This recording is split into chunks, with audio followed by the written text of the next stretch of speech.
Somewhere between the Philippines and Hawaii, on a small volcanic island most people couldn't find on a map, sits a city built entirely on water, made of stone columns so massive that modern engineers still argue about how anyone lifted them, using no metal tools, no draft animals, no wheels, and, as far as anyone can tell, no writing.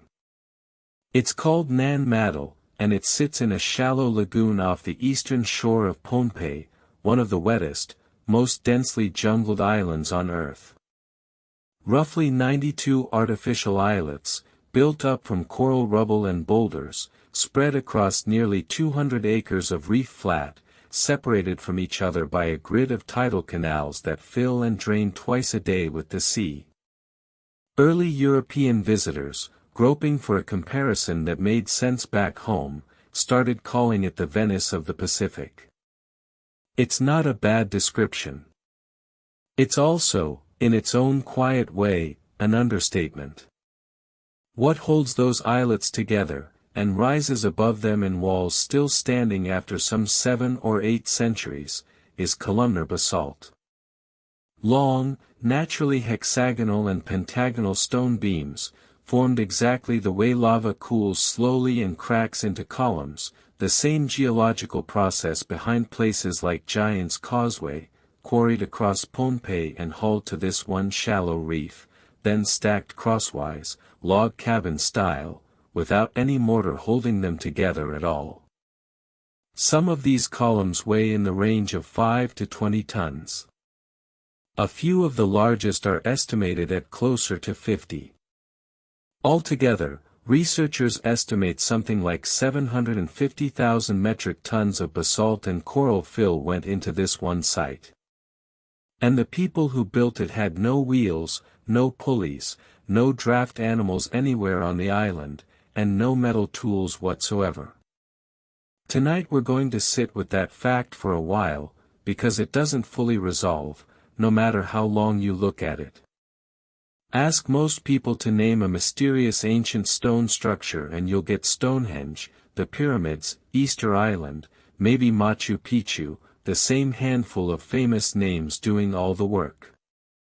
Nan Madol belongs in that company by any honest measure of scale and strangeness, and yet it barely registers outside the Pacific at all, tucked away on an island most atlases barely have room to label. Part of that is simple geography, a tiny volcanic speck a long way from anywhere. Part of it, as we'll get to, is that the story of who built it and why was never written down anywhere an outside world would stumble across it.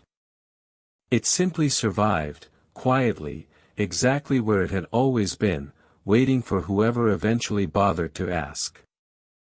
Even the name carries a kind of quiet honesty about what the place actually is. Nan Madol is usually translated as something close to the spaces between, or within the intervals, a reference to the maze of canals running between the islets rather than to any grand palace or temple the name might otherwise promise. It's a strangely modest name for a place this ambitious, as if whoever named it was more interested in the water moving through the city than in the stone rising above it. Let's start with what still stands, because the scale of it is easy to say and hard to actually picture. The most imposing structure at Nan Madol is an islet called Nandalwas, the Royal Mortuary Complex, ringed by a double wall of stacked basalt columns rising as high as 25 feet in places. Step through its narrow entrance and you find an inner courtyard, and within that, a walled crypt where the highest-ranking rulers of the old dynasty were laid to rest. The whole structure was built specifically to be difficult to enter and impossible to ignore, a monument to power that needed no written inscription to make its point, because the sheer physical weight of it did the talking. Elsewhere across the site sit islets for priests' residences, for craft workshops, for storage, each with its own function inside a city that, at its height, likely never held more than a modest resident population of chiefs, priests, and their households, even while the entire island beyond it fed, supplied, and answered to whatever happened here.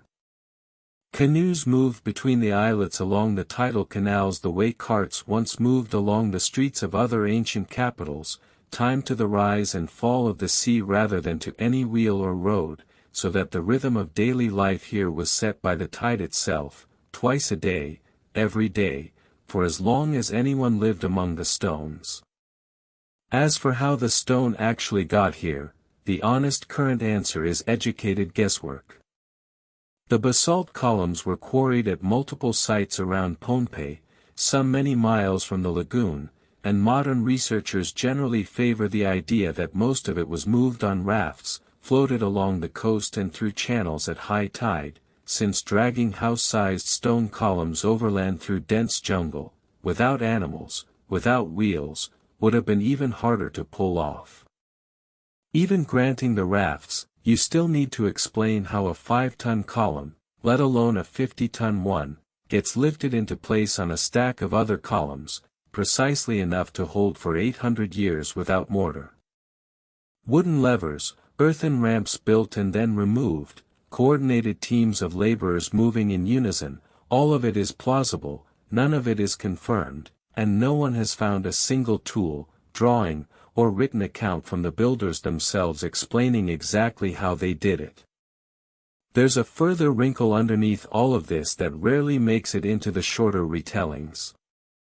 Archaeological surveys suggest the earliest artificial islets and canal work at this reef may predate the flourishing of the Saudeleur dynasty itself by a meaningful stretch, meaning whoever first started reshaping this stretch of lagoon into land may not be the same people the oral tradition credits with finishing it.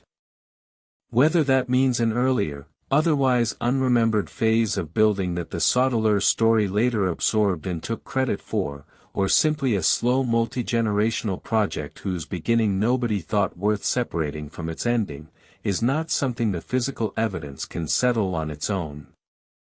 Which brings us to the other thing: Nan Madol was built without any writing system at all. Pohnpei, like nearly all of Oceania before European contact, passed everything down by voice. So unlike a civilization that leaves behind an unread script, daring you to eventually crack it, Nan Madol left behind something almost the opposite, a story that was never locked away, never encoded, spoken clearly across generations in a language people still speak today, and yet just as hard, in its own way, to fully verify.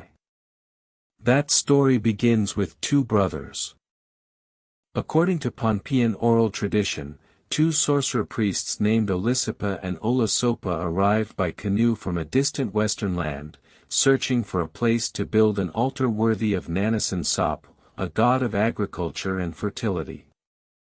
They tried building it in several locations first, and each attempt failed, the structure refusing to hold or the site refusing to feel right, until they finally reached the reef flat off Pohnpei's eastern shore. There, using sorcery, the brothers are said to have made the great basalt stones fly through the air into position, guided by magic rather than muscle, raising the foundations of what would become Nan Madol seemingly without the backbreaking labor the stones themselves would otherwise demand. Olisipa, the elder brother, eventually died of old age. Olasopa stayed, married a local woman, and became the first Saudeleur, the title of the paramount ruler who would govern the entire island from this one constructed city for generations to come.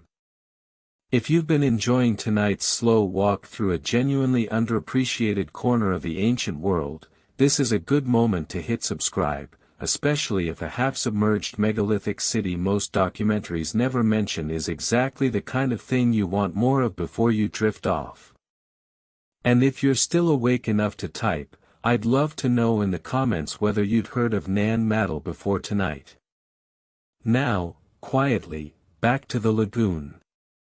Under the Saudeleur dynasty, Nan Madol functioned as something Oceania rarely produced before European contact, a genuinely centralized state, with one ruling lineage governing an entire island from a single constructed capital.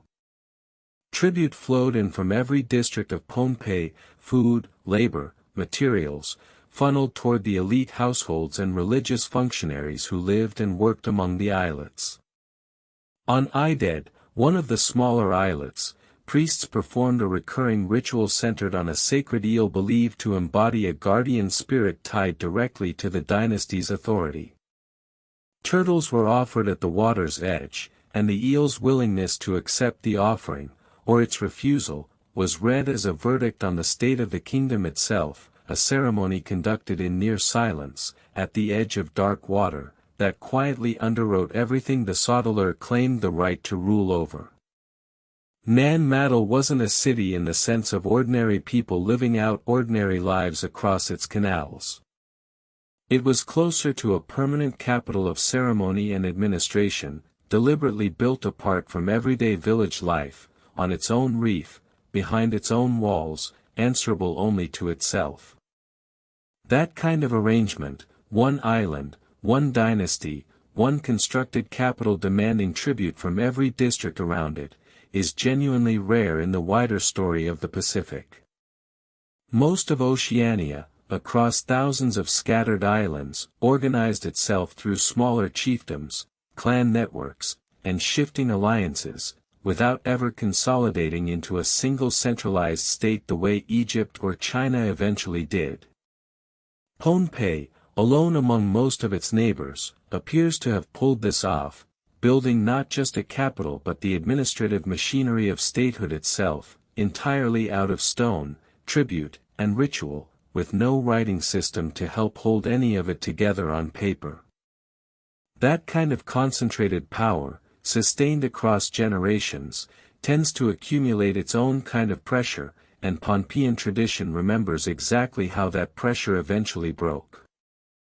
The stories describe the later Saudeleur rulers growing increasingly harsh, demanding tribute far beyond what the island's chiefs and commoners could comfortably give.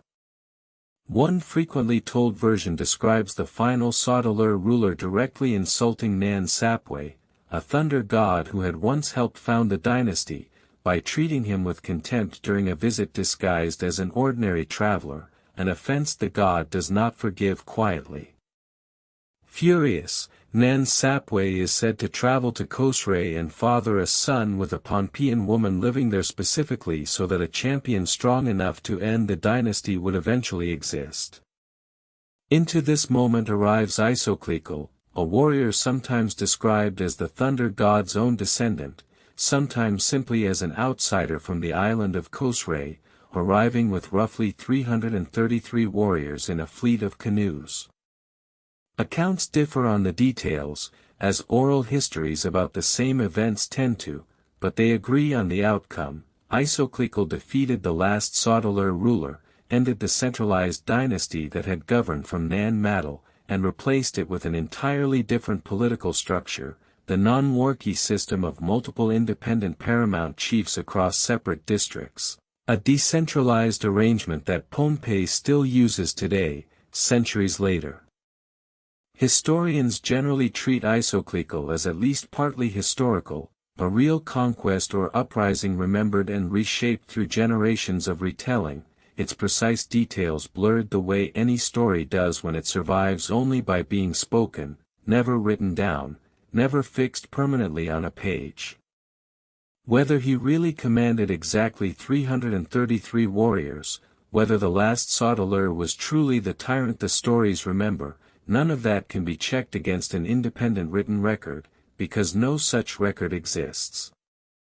What we're left with is a coherent, detailed, internally consistent oral tradition, describing the fall of a real archaeological place, and the honest admission that consistency, on its own, isn't quite the same thing as proof. After Isoklikal's rise and the shift to the non-warki system, Nan Madol's importance as a living political capital faded, gradually, over generations rather than all at once. Power and ceremony moved outward into the island's separate districts, and the great reef city, no longer the seat of a single ruling dynasty, slowly emptied. The site was never violently destroyed. It was simply, over time, visited less, maintained less, and eventually left to the jungle, vines working their way between the stacked basalt columns, the tidal canals silting in places where no one any longer kept them clear. That stillness left its own mark on how later Pohnpeians related to the place. Nan Madol became, and in many ways still is, a site wrapped in genuine unease. Local tradition long held that the spirits of the old Saudeleur priesthood, and stranger things besides, still lingered among the ruins, and that visiting after dark, or disturbing anything within its walls, invited real consequences. Colonial-era administrators, first Spanish, then German, then Japanese, occasionally ignored those warnings, removing artifacts or attempting excavation. One frequently repeated local account describes a German trader who dug into the site against the wishes of nearby residents and reportedly fell seriously ill soon afterward, a story that circulated widely enough among Pohnpeians and colonial staff alike that later German administrators are said to have grown noticeably more cautious about disturbing the ruins themselves. Take that as you will, in the spirit it's usually offered, not as settled history but as part of the same living oral tradition that carried Olisipa and Olasopa's flying stones all the way down to us. Some researchers have proposed a quieter, more physical thread running alongside the political story, that as the canals silted and stopped flushing properly with the tides, standing water may have become an increasingly serious breeding ground for the mosquitoes that carry malaria, making a once ceremonial center gradually less livable in a very literal, biological sense, on top of whatever political relevance it had already lost. It's a plausible layer rather than a proven one, sitting alongside the political explanation rather than replacing it, one more thread in a decline that, like so many we've walked through on this channel, likely had more than one cause working at once. Walk through what remains today, and the quiet is almost its own kind of evidence. Mangrove roots twist between the fallen columns, water laps softly against basalt that hasn't shifted in centuries, and the jungle presses in close on every side, thick and unbothered, the way it presses in on so many quiet places the modern world hasn't gotten around to fully explaining yet. It doesn't feel like a ruin in the dramatic, windswept sense. It feels more like something patiently waiting to be asked the right question.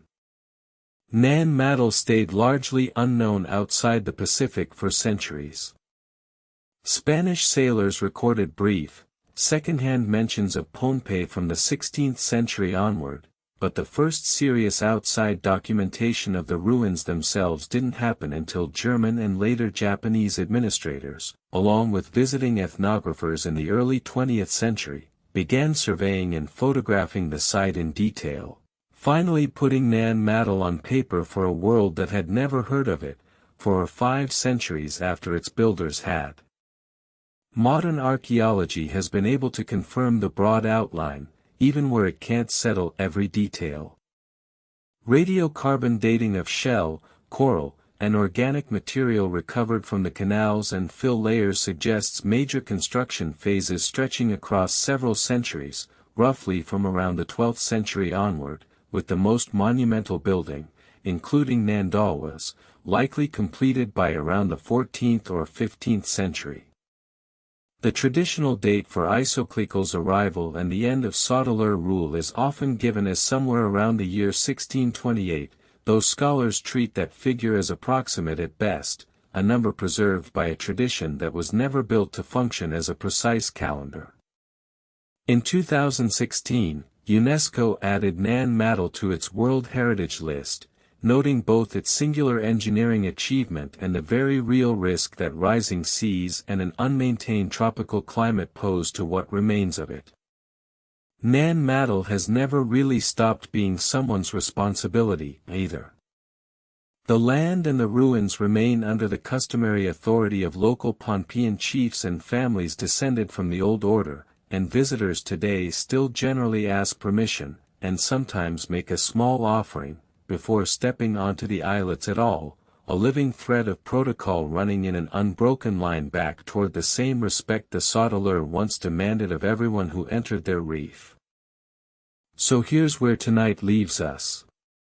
We know, with real confidence, that a genuinely centralized, single dynasty state once ruled an entire Pacific island from one deliberately constructed reef city, built from 750,000 tons of stone moved and stacked without metal tools, wheels, or draft animals. We know a rich, internally consistent oral tradition describes how it began, who ruled it, and how that rule ended, passed down for centuries without ever once being written. We do not know, and may never know with real certainty, exactly how those massive columns were lifted into place, how much of Isoclical's story reflects one specific historical uprising versus a memory reshaped by centuries of retelling, or what it actually felt like to be among the last generation of Saudeleur priests, watching their carefully built world quietly hand itself over to someone else's story.